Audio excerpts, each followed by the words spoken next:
From Skadden, you're listening to The Informed Board, a podcast for directors facing the rapidly evolving challenges of a global market.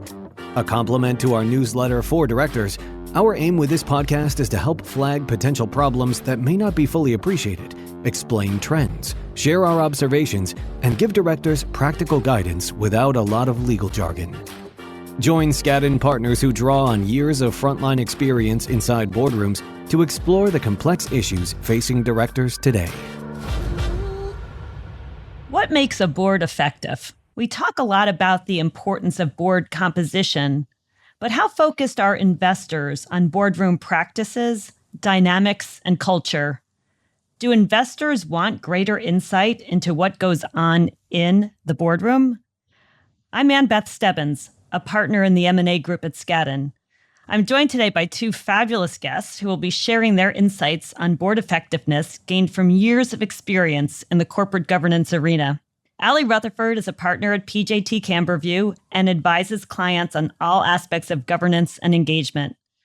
Prior to joining PJT Camberview, Allie founded and led corporate governance at the EY Center for Board Matters. Adrienne Monley is a managing director at PJT Camberview, and prior to joining PJT, Adrienne headed up Vanguard's investment stewardship group for the Americas, overseeing issuer engagement research for over 4,500 companies. I'm really looking forward to getting Allie and Adrienne's insights on this episode of The Informed Board. Welcome, Allie. Welcome, Adrienne. Thanks for having us. You spend a lot of time in boardrooms, and you spend a lot of time talking to investors. What do investors think makes a board effective? Allie, you want to kick us off? Sure, happy to. When we think about investors, you have to take a step back and understand that they're really looking at board composition outside in. They're not sitting in a boardroom. They don't have a lens into the insight and dynamics of what takes place in a boardroom. Investors think about what makes a board effective.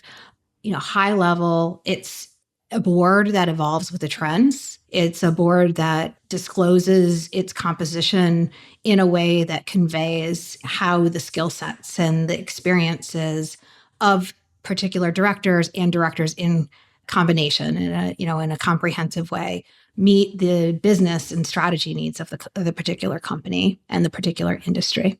Adrienne, it's not a board for now, it's a board for the future.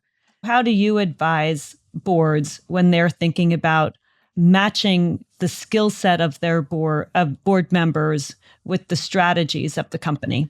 This is one of the hardest things probably for boards within their own boardrooms, let alone for outsiders to judge them, which is what, investors are trying to do every day.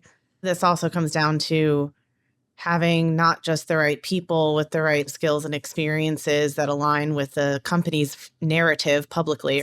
Of course, that's all really important, and you don't want your investors to think you've got the wrong people in the room, as Allie articulated. But I think there's also an element here of being able to show investors that you've both got the right people and those people are doing the right things as a team, as a group of people who are organized and following practices and engaging together in a way that supports value creation. And when I talk to investors and think about my prior experience, I actually think sometimes it's those practices that can maybe give investors even more confidence about that board's ability to oversee the future than just seeing a list of skills on paper. That's a hard thing to do. It's not only who is in the room, but it's what's going on in the boardroom and communicating that to investors. How are you advising boards to respond to the who is in the boardroom question so that investors have comfort that the right people are on the board with the right skill set for the company's strategy and forward-thinking objectives? Allie, do you have some thoughts on that? I think there's two ways that boards are communicating effectiveness. One is through the proxy statement disclosure, as Adrienne indicated. The other way is direct engagement. Investors, largely the governance teams, the portfolio managers and investors have conversations with companies around the composition of the board. A company and a board can communicate around the composition, the skill sets, the effectiveness, the practices. And then the proxy statement, I think about things like the evaluation process. We talked about the skill sets, not just a check the box skill set, but how the board thinks about those skill sets, why those skills make sense for the particular company, and then bringing to life the director's experiences relative to that skill set. One area that investors are really paying attention to these days is the outcome of the evaluation. So how a board articulates the findings of the board evaluation process and improves the effectiveness on a go-forward basis. The skills matrix is something that we've all gotten very used to over the past few years. Allie, you said investors want more than boilerplate disclosures. What should companies be doing? Adrienne, do you have any thoughts on that one? That is an important baseline practice. It's both a requirement and a key data input that investors use to judge and make decisions about a company's board. So I think we should continue to bring, a precise lens to what's in the skills matrix because it is a really important starting point. The more there feels like there's this chasm between investors and companies and, a lack of understanding about what's really happening in the boardroom, the more it is incumbent upon companies to be specific and help investors understand maybe more anecdotes, more of a human perspective about what's happening in the boardroom. I mean, some good examples I've heard about this. I just got off a call with a client, and this client had a great conversation with an investor who had the chance to explain how they run the meeting. I mean, they are including some different people in the meeting. They're bringing outside voices. They're exploring topics of interest to the investor. And so rather than describing that in sort of a generic way, they actually took the opportunity to provide real anecdotes from real recent board meetings. And the feedback they got from the investor was completely glowing because again, it's very hard for someone on the outside to really understand what that boilerplate description really means in practice. And we sort of jokingly say that few investors have had the chance to be in a boardroom, probably almost none. And I'm guessing a lot of directors haven't had the chance to sit in an investor role. So the more specific, the more generous you can be with those descriptions, both in written disclosure and, of course, in engagement, as Allie says. That just feels really important this day and age where investor support and investor understanding is so key for companies. Is great for your large investors that you're having the one-on-one meetings. How can a board communicate what they're doing in the proxy statement? What are some specific and practical tips that we can provide to boards?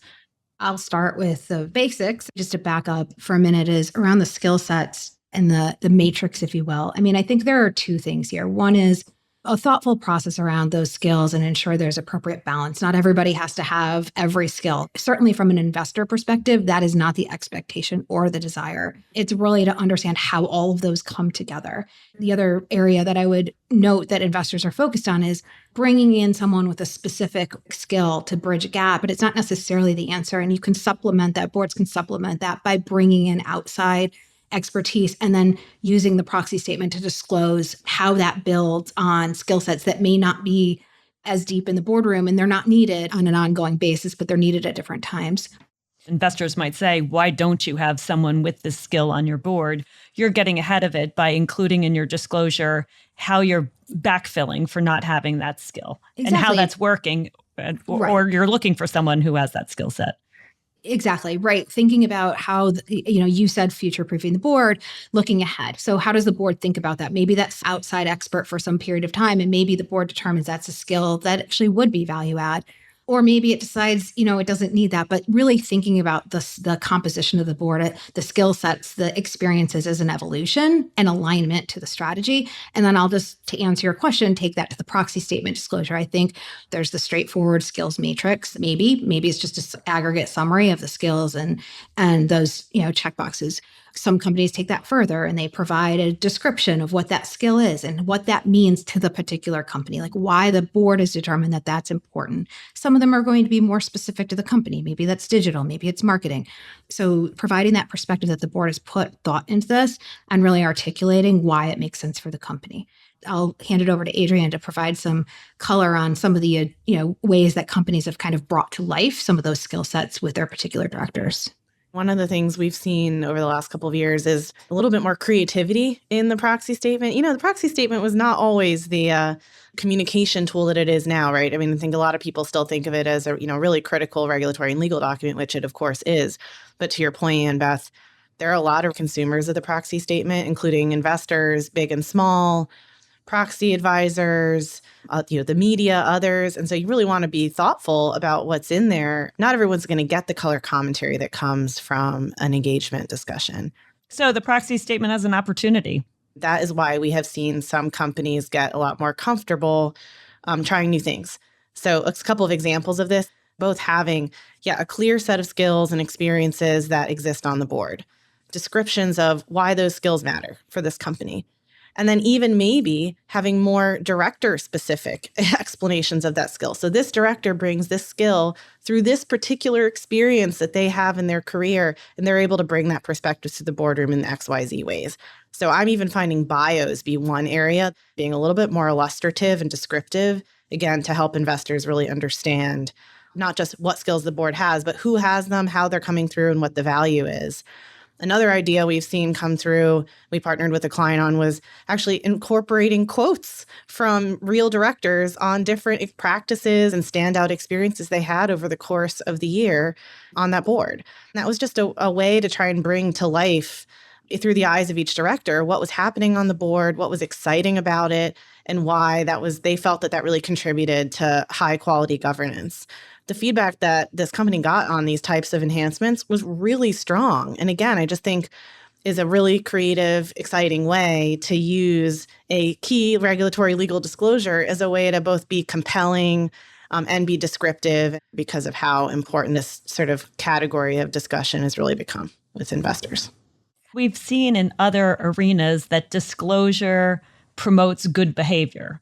And so if companies are seeing their peers talking about these practices, it could encourage them to have better practices in their own boardroom as well. They don't want to be behind the curve. Oh, yeah. And Beth, I definitely think the bar is raising. Every year we see a lot more advanced disclosure, creativity, use of graphics, use of descriptive language. I mean, and some people are complaining that the proxy is getting very long. Yeah, I think that's true. But the truth is, I still think, it's worthwhile to add some of that additional discretionary insight, because again, for companies that have wide shareholder base, which most public companies in America do, it is really worthwhile to try and communicate a descriptive, compelling narrative to your wide investor base that helps to maintain their support over time.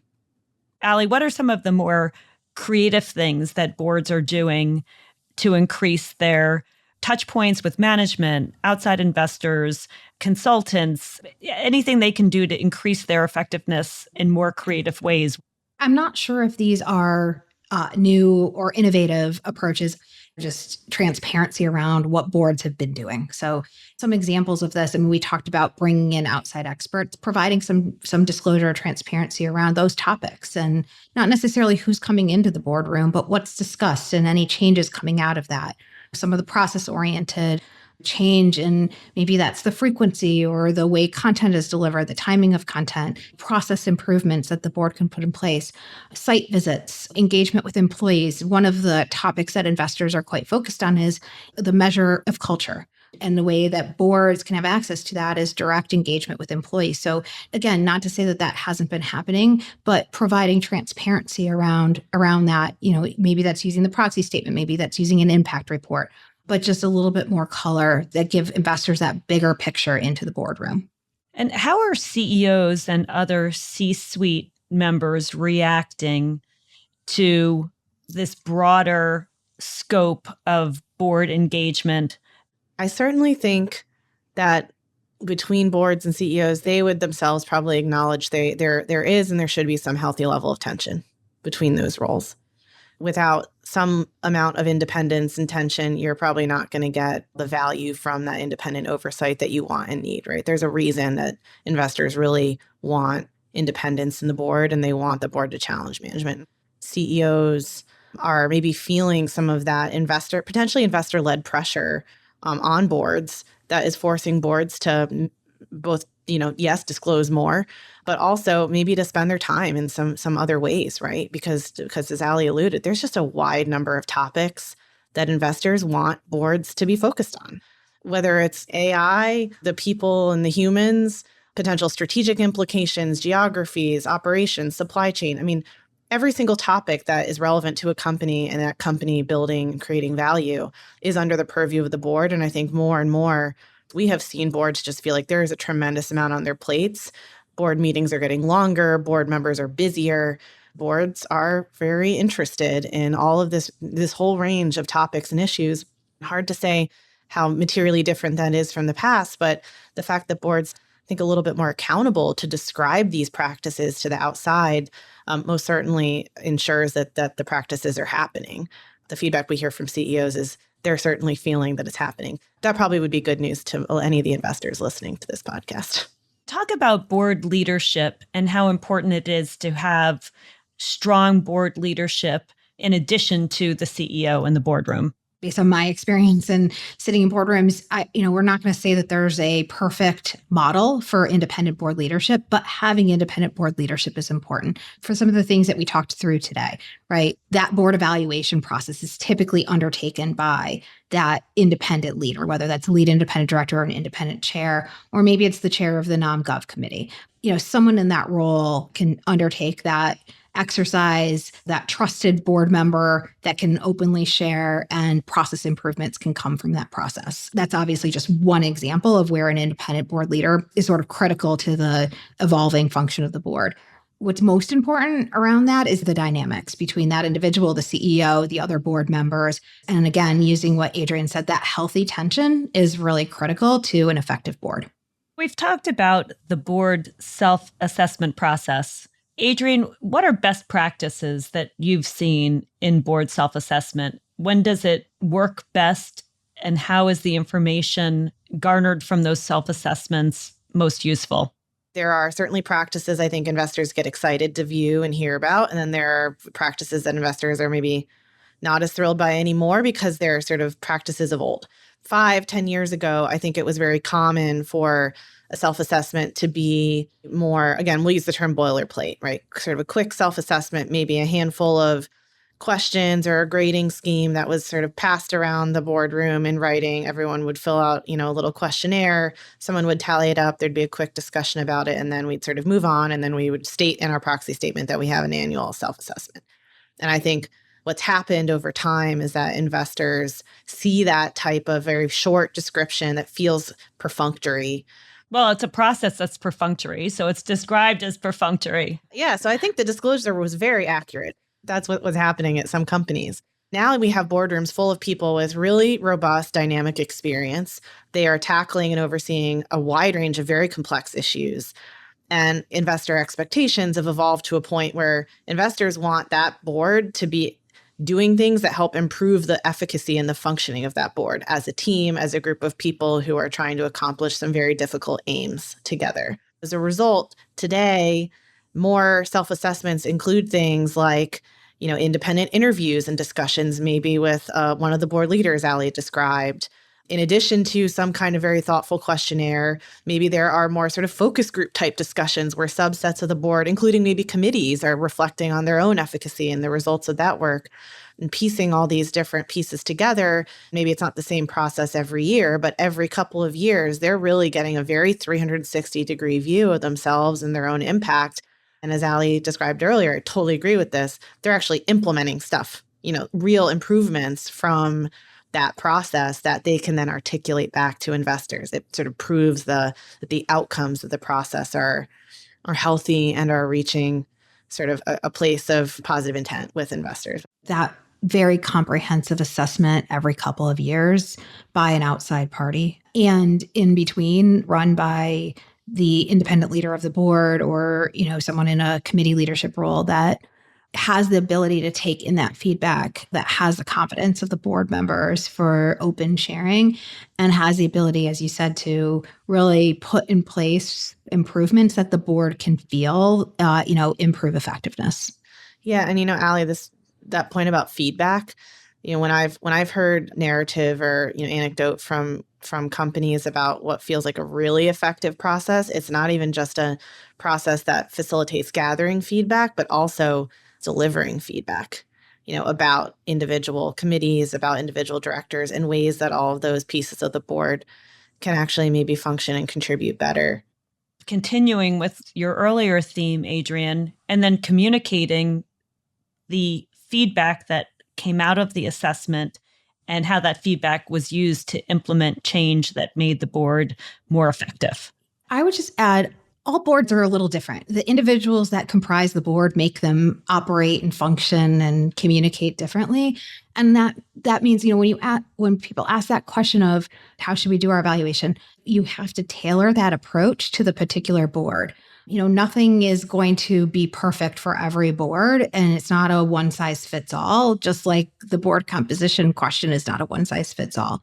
The dynamics of the boardroom really matter in terms of how you build an effective evaluation process.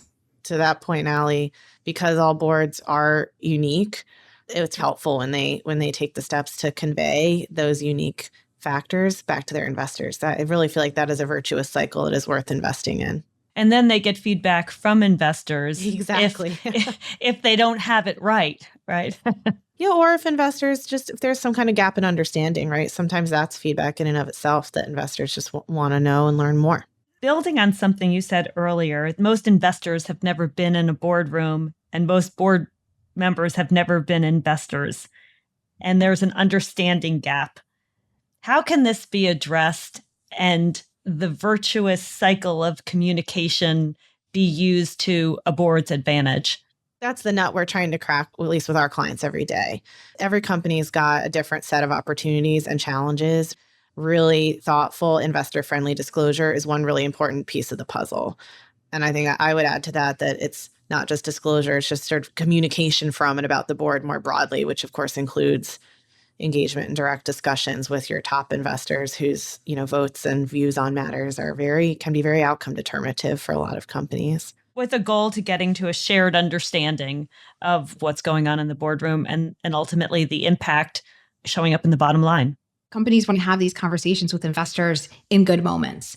So the idea here around the disclosure and the engagement is to build a level of understanding that the board is really thinking about its composition. It's really aligning it to business strategy, shareholder value. When boards are assessing the effectiveness of the board, that's a backwards-looking assessment. They want to understand the forward-looking composition when investors are actually voting on directors as their representatives on the board. They're doing that backwards looking. They're evaluating their performance. They're evaluating the disclosures over the prior year.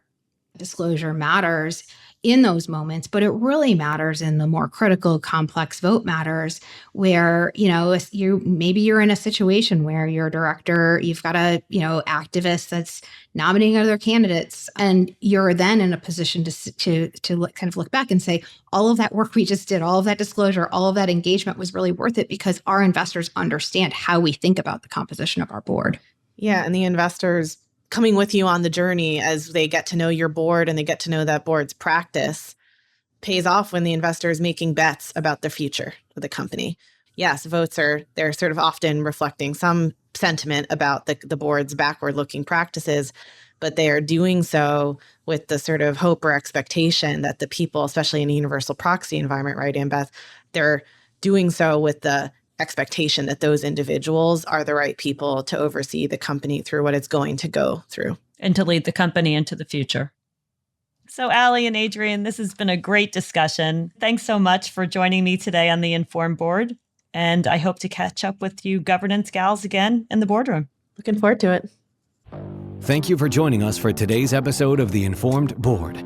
If you like what you're hearing, be sure to subscribe in your favorite podcast app so you don't miss any future conversations. Additional information about Skadden can be found at skadden.com. The Informed Board is a podcast by Skadden, Arps, Slate, Meagher, and Flom LLP and affiliates. This podcast is provided for educational and informational purposes only and is not intended and should not be construed as legal advice. This podcast is considered advertising under applicable state laws.